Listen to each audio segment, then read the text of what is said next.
Give me one quick second. Nice. Hey everybody, happy Thirsty Thursday. My name's John. I am the founder of Leashless Brewing. We're the only certified organic brewery between Santa Cruz and San Diego. And we're going to be talking about beer. It's American Craft Beer Week this week, and given where we are with shelter in place, we thought we should celebrate beer online. And we're doing it between several platforms. So if you see my head swivel one way or the other, I'm looking at one recording device versus the other. Just the nature of the beast. I'd like to start with the cheers to all of you for being good, sheltering in place, and being safe. It's a tough struggle, but we'll get through it.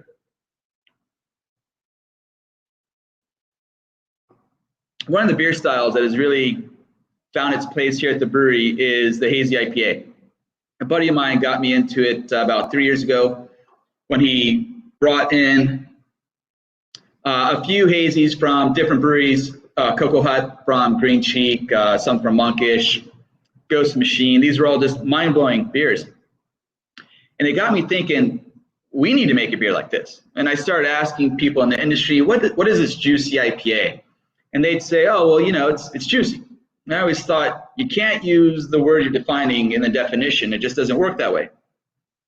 So over time and using my background, I kind of had a better grasp of what is a hazy IPA. And we're still tweaking things to make the best, softest, juiciest IPA we can make. But that's kind of the fun of being a brewery. And when you're an organic brewery, you're limited with what you have access to. I'm being asked right now on Instagram, what am I drinking? Right now, folks, I'm drinking Foam Ball. This is not a hazy that we're going to be talking about today. It was the second hazy that we ever made, and it was a mistake of a beer. And I could talk about that later as well. Nonetheless, in the pursuit of making the best hazy that we possibly could make, we learned a lot along the way.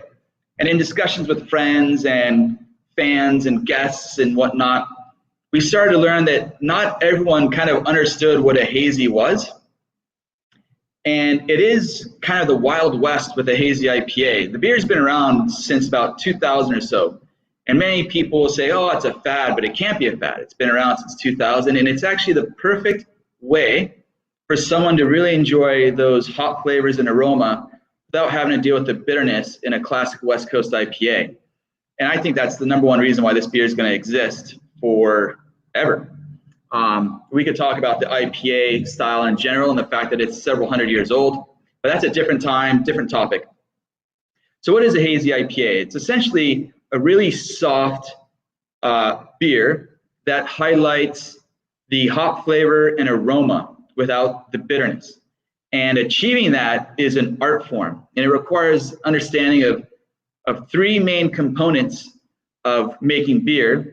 And it kind of adopts a lot of different practices. So with that, I say let's just jump into what the heck a hazy IPA is. And it's worth noting, many breweries across this country are making hazy IPAs, and everyone might have a different understanding of what it is, and they may have different processes to make the hazy IPA. And what I'm going to share with you is my understanding of a hazy IPA based on my background brewing and academic-wise. And it doesn't mean that someone else doesn't know or is wrong. All right, I'm not the end-all be-all. So that said, we're going to talk about the first component of a hazy IPA, which is malt. Malt is historically, the backbone of all beers. With the right malt bill, you can get a really dry, crisp beer. You can have a very heavy beer with a lot of unfermented sugars and whatnot. Malt gives you the flavor. It gives you the sweetness. It gives you the color. It'll add some roasted character or some acrid ashiness that you expect in a porter. And with a hazy IPA, you're balancing the fact that you're making a hazy India Pale Ale that has to be soft. And some of the ways to achieve that is designing the malt bill so that it is going to end up with a higher finish gravity. So it's going to have more body to it, which helps to give a little bit of that soft mouthfeel. But it's also got to be really low in flavor compounds, right? Because you want the hop oils to shine. Now, when I first started getting to hazies, I, like many people today, thought malt is the least important of a hazy IPA. You really needed, what's up everyone? You really needed the hops and the yeast to really settle out. There's a really cool study that the Master Brewers of America Association, I just butchered that, it's Master Brewers Association of America, released back in, I believe, January, December. And the study was phenomenal. And what it showed was when you use a lot of adjuncts, we're talking flaked wheat, flaked oats, flaked barley, grains that haven't been milled yet or malted, it has a lot of protein material. So think like a Hefeweizen or a Belgian wit. It's a very cloudy beer. Well, what this ends up doing is creating this trellis or this protein matrix that acts as a net for other chemical compounds to bind to. So the more adjuncts you'll have in the beer, the more malt softness you'll have, and the more of a matrix you'll have to bind other chemical compounds that will be introduced for different reasons. So for the malt, it was shown it is 100% the driver of what makes a hazy a hazy. In conversations with other breweries or other major beer fans, they talk about how sometimes a hazy IPA, the yeast in that haze will settle out. And that tells me, okay, it's the malt bill because it didn't have this trellis. So now we're talking about building a hazy IPA. And as we continue with this talk, let's just think that you've created the perfect malt bill where there's this protein matrix that has this trellis that allows the vines of hop goodness and yeast to stay in suspension so that your beer will look like this for months on end. Fun fact, we don't want IPAs to last for months, but if it did, it would still look like this. So with the right malt bill and the right mashing temperature, we have a lot of unfermentable sugars. It makes for a very soft beer on the palate wise, and it creates this protein matrix that will help bind other chemical compounds. You can also accentuate a mouthfeel by adding brewing salts, and I don't want to get too far into that because that's a totally different conversation. But the Cliff Notes version here is chlorides help to accentuate mouthfeel, like a fuller mouthfeel, and sulfates help to accentuate a perception of dryness or bitterness. So it would lead one to believe that if you're making a hazy IPA, you're going to use a lot of chlorides because you want to force that feeling of that fullness so you get more of that juicy flavor at the end. So that's all I want to talk about malt. The next component of importance is hops. Let's pause for a drink, shall we?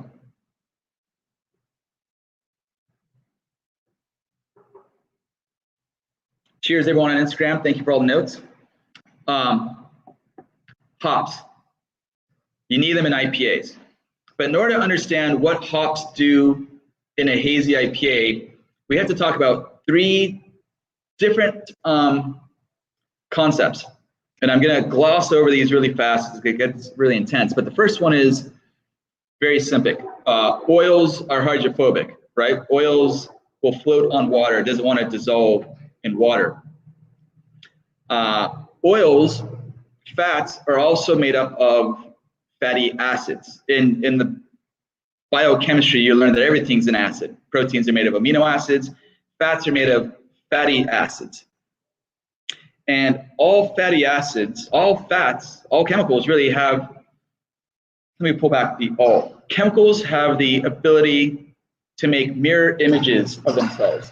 In chemistry, we call this isomerization. By the way, if I pause, it's just because our corral machine's going off and I just want to wait.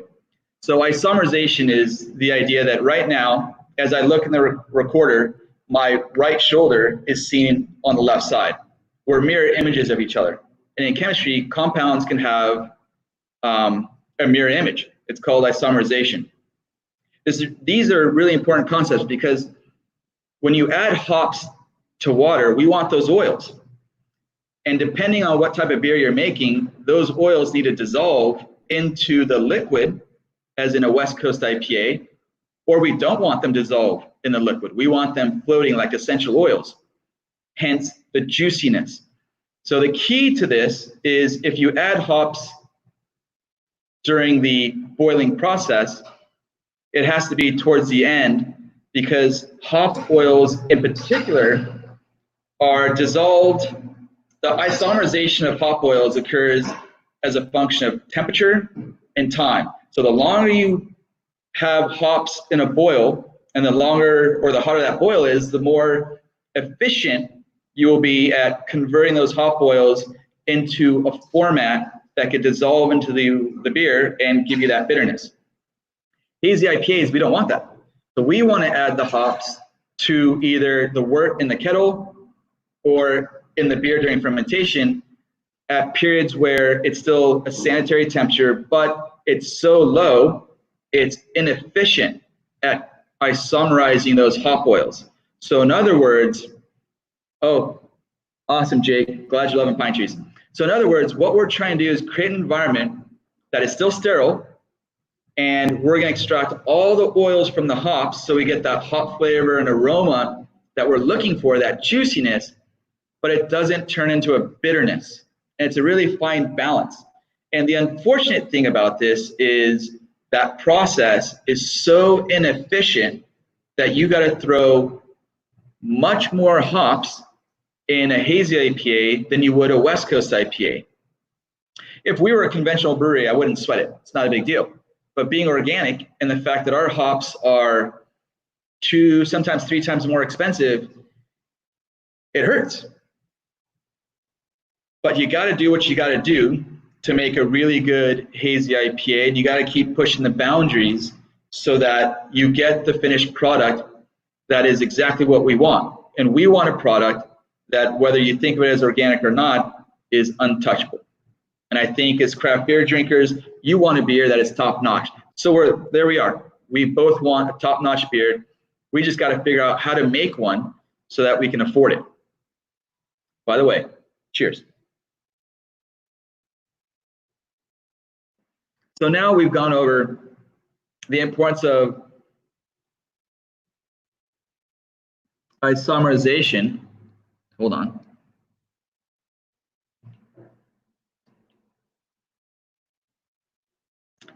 So now we've gotten the idea of isomerization. We don't want that in a hazy IPA. And the fact that hop oils or oils in general are hydrophobic. They don't like to dissolve in water. So now, hopefully, we can get the idea of what juicy in an IPA means. It's essentially the extraction of hops or hop oils like they're essential oils. Imagine getting vanilla and putting that into your tea or coffee and getting that vanilla flavor. So we're using essential oils in a way that we can enjoy it. And that's the gist for the usage of hops in a hazy IPA. Extracting all those essential oils or all those hop oils so that when you're drinking that beer and you're tasting that grapefruit juice bomb, or you're drinking the grapefruit juice and the tangerine, or for foam ball, it's pretty much mango orange juice. We don't want the bitterness. So it's a bit of a balance, and it's fun. But here's where we tie the hops back to the malt. Remember, that malt has made that trellis, that net that's wanting to grab other proteins. Excuse me, what we've learned from West Coast IPAs back in the day, the more you dry hop, the more of a haze you naturally get. It's constitutes chemicals like polyphenols and whatnot, and this haze is going to be there. And with a hazy IPA, we're adding a lot of hops. If you add them at all, you add them really late in the kettle, and you're adding a ton during dry hopping. So we're overloading a system essentially with all these hops that are going to provide a haze anyways. And that haze is then getting caught in this trellis matrix that the malt created. And we get a lot of this haze. So now the malt is catching all these polyphenols and other compounds that create a haze anyways, to create this murky thing that we love so much. The third component is the worker bee, yeast. And let's face it, none of us works 24/7, but yeast works 24/7, and they do it for free. Best workers ever, right? Because at the end of the day, they make this. Brewers, we're just overglorified janitors. We clean, we sanitize, we create an environment for the yeast to make the beer. The yeast is the unsung hero. And it's no more appreciated than a hazy. Because here, again, we're looking for something, a yeast that's going to ferment the product out, no off flavors, and do so in a way where it's not a fully attenuated beer. We want some mouthfeel. So the yeast can't be efficient at converting those malt sugars into alcohols. We want some residual sweetness. We also want a yeast that doesn't settle out. We want a naturally, it's called flocculation. We want a yeast strain that doesn't flock well, maybe medium or so. We want some of that to still stay in suspension. Why? Because we have that trellis that we created with the malt, and it's binding and catching all those polyphenols, and now we want it to catch the yeast, because we want this delicious, murky beer that almost sometimes looks like you're drinking yeast or liquid sand. And so here we have this complex where with the right malt bill, mashed the right temperature, we get this really soft beer with all these hop oils and a yeast that creates the alcohol. Now, there are yeast strains that you can use that will help to accentuate stone fruit, tropical fruit, or just an overall juiciness. And that's kind of the neat thing about it. We're always finding, not always, but we are, as an industry, finding more yeast strains that can be used for making hazy IPAs, or you take an old-fashioned yeast strain and put it to work and maybe blow up some more stone fruit flavors. It's one of the beautiful things about making beer is that journey and that search, and then enjoying the finished product, because quite frankly, that's why we do what we do, right? So to recap, a hazy IPA is really just a very soft beer that highlights the hop flavors and aroma that the brewer blends or adds to the beer. And quite frankly, the yeast is the one that does all the work, puts it all together for us, so that we have this finished product that we love so much. There's ways you can botch it. You can make a really soft beer and then slightly over-carbonate it. You can have a really juicy IPA and under-carbonate it. And both are extremes that kind of ruin all that effort. If it's under-carbonated, CO2 can't force those aromas out, so it's very hard to smell all that hop goodness.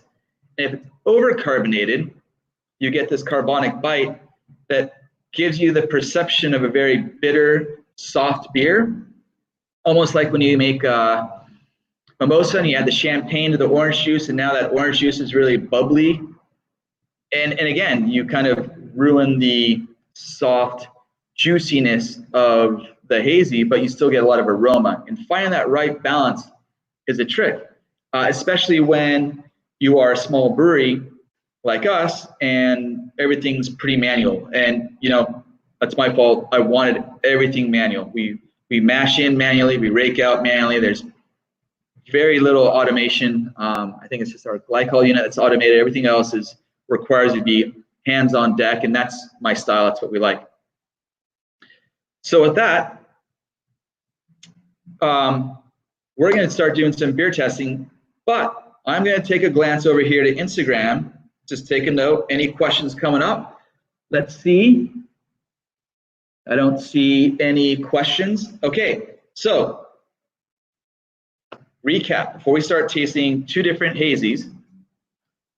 The malt, the more adjuncts possible, the more of this matrix we make so that it can handle the capture of chemical compounds that will be created when we add hops like it's no one's business, and add yeast that will never truly settle out. It's worth mentioning that while a hazy IPA is unfiltered, an unfiltered IPA is not a hazy IPA. So there's a lot of breweries, let me pull that back. Breweries can make an IPA with a yeast strain that won't settle out. And you might look at it and go like, wow, this is a hazy IPA. It's an unfiltered IPA that has a dry, crisp finish.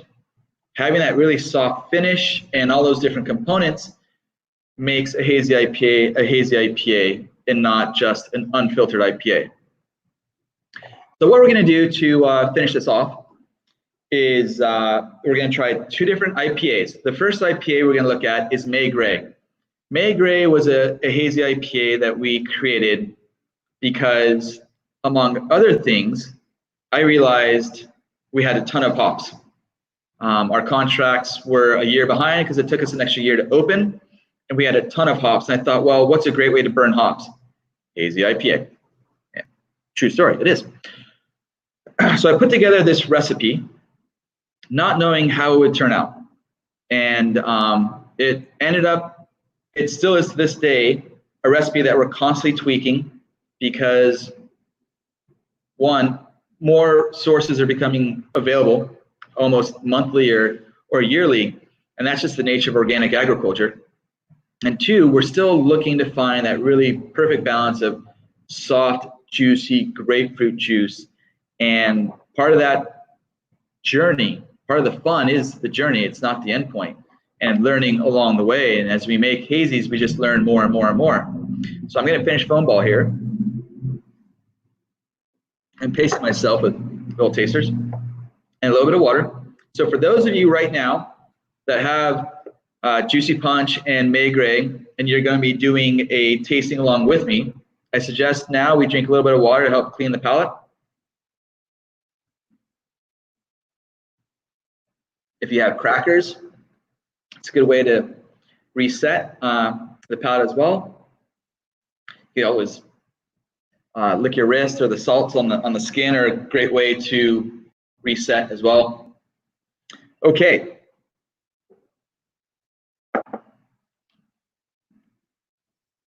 Now, May Gray happens to be our now flagship IPA. Once an experiment. Now it's one of our top selling beers, and I'm not even a fan of grapefruit juice or grapefruits. I think grapefruit is the reason why God made sugar. Just add a bunch of sugar onto it, and that's that. So from the growler, we can see we've got a nice brown yellow appearance. So it's definitely murky, somewhere between drinking liquid yeast and liquid sand.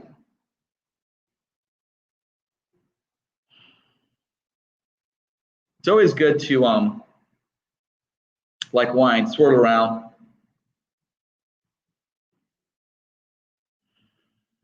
And there's definitely notes of grapefruit, citrus, classic flavors for a hop like Cascade, which is one of the main drivers of this beer.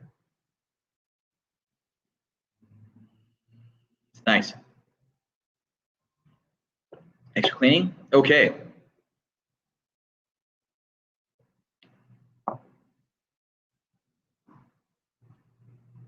Certainly, grapefruit and citrus.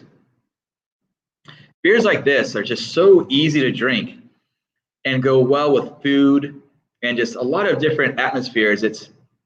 They're just such fun beers to drink. Now, one of the things we've learned in making our hazies is the driving factor is the dry hopping. And the last hops that we add, we find really help determine what the flavor profile is going to be of that beer. Foam Ball is a great example. I had designed Foam Ball to test the idea that when adding a series of hops that have a certain designation of containing grapefruit and citrus, it's all going to come out as grapefruit. Excuse me. And it turned out that with Foam Ball, the day I was dry hopping on the second day, I added the wrong hops. And we went from orange to mango and orange. So one day, I'm sitting at the bar with one of our regulars who is a BJJ trainer. He actually just got his black belt recently. And he was slated for this big MMA fight. We were drinking at the bar, and I said, you know what, I'm going to make an IPA in honor of the fight, the training, the preparation, both the mental and the physical. And so it turns out we got hit by the coronavirus. It took a while to make this beer, and it changed along the way from a double IPA just a West Coast IPA. But the great thing about Juicy Punch, which I'm going to bring on now. So for those of you doing the taste test comparison, please, let's crack into Juicy Punch. The cool thing about Juicy Punch was, or is, the fact that it's a further continuation of that question, what happens when you just change one ingredient? So we added a hop to this beer that we haven't had access to until recently. It's an oldie but goodie Amarillo. And having access to organic Amarillo after all these years is phenomenal. Most industry has moved past Amarillo. They've moved on to Citra, Mosaic. We finally get Amarillo. Really excited about that. So what we did essentially was take Amarillo and blend it in different formats or different time periods into our May Gray recipe. And here we see, again, same color. So May Gray is here, and here we got Juicy Punch, May Gray. And all right, all of you on Instagram, Camaro Kid 84, sorry, we're not going to do sours for a number of reasons. I just don't want to pretend I'm ISCs in the brewery. But there's a ton of good breweries making sours. It's an art form into itself, and it's not one we're going to take on. So as we jump into Juicy Punch, the first thing I pick up is a unique aroma not in May Gray. May Gray, grapefruit citrus. Here, with Juicy Punch, I get grapefruit into, or orange into legit tangerine.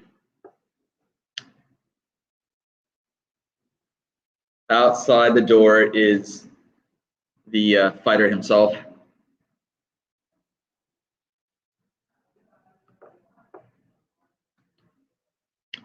Wow. Okay. Previously, I discussed about carbonation and the issues of maintaining a perfect carbonation point. For those of you doing this taste test, do you recognize that May Gray is softer than Juicy Punch? I do. It's definitely a little bit more of a bite, a little bit more carbonated. Helps bring out a little bit more of the aroma. And the unique thing is that this beer goes from orange to tangerine.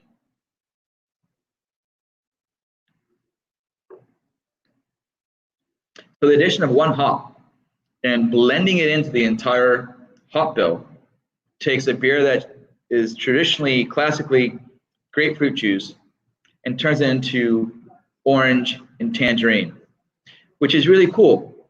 Like Belgian beers, you change one thing and you can make a totally different animal. And that's one of those things that we really appreciate about beer and brewing, and just the pursuit of making something that no one's made before, or finally playing with a new ingredient. We have, I think, a long way to go before we no longer need to tweak beer recipes. We're doing a few experiments the next couple weeks, next couple months, about looking at if we even need to add hops at different times at all to get a really soft, juicy beer. And okay, so Hitch Picks, one of my brewing mentors at Crazy Mountain Brewing Company. So, sorry, being distracted by our professor outside, the man who is responsible to help design Juicy Punch. So for May Gray, the highlighted hop is Organic Cascade. It's supplemented by Simcoe and Bravo.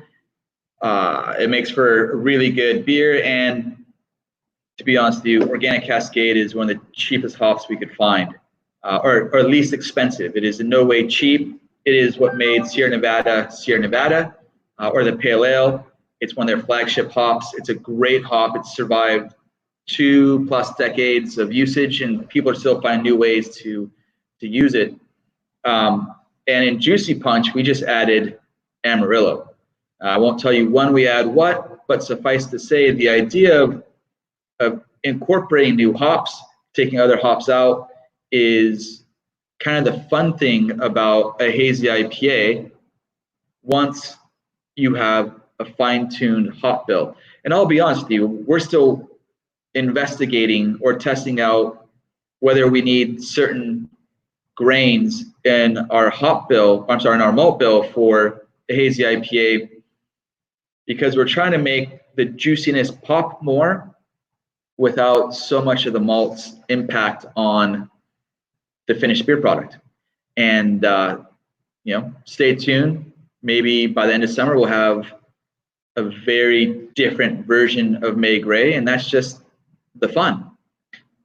So I would like to say thank you everyone for showing up and tolerating my head swiveling back and forth as I go from the two cameras. I hope you're all enjoying our beers.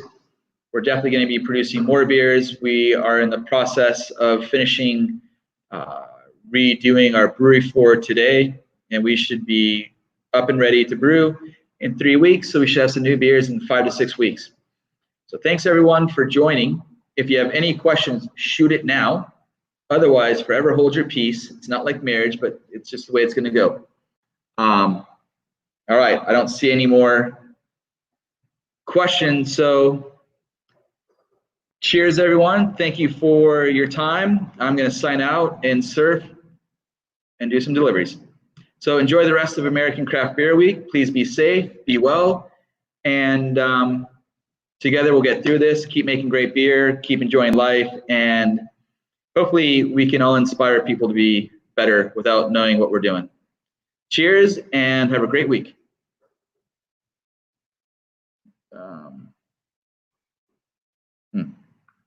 All right. So